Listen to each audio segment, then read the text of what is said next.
Hello guys! For today's video ay subukan naman natin ang product ng CDO, Corned Beef Cheesy and Creamy.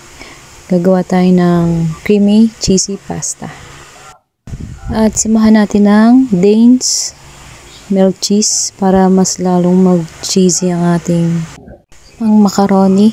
Yan guys ay credit pa lahat. Pero itong gagamitin natin ng macaroni ay Fiesta, hindi na yan product ng CDO. At ito na nga guys, luto na ang ating macaroni at nilagay na natin ang ating sauce na CDO Corned Beef Cheesy Creamy.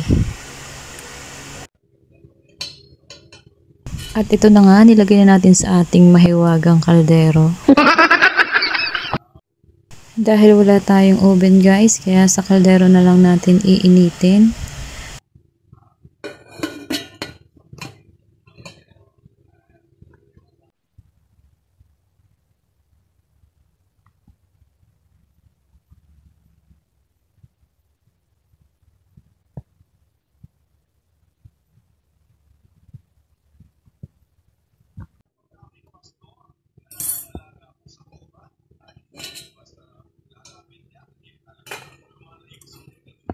At ito na nga, nagme-melt na ang ating cheese. At ito na, ready na nating lapangin, kainin. Ito na guys ang ating niluto. Tara, kain tayo.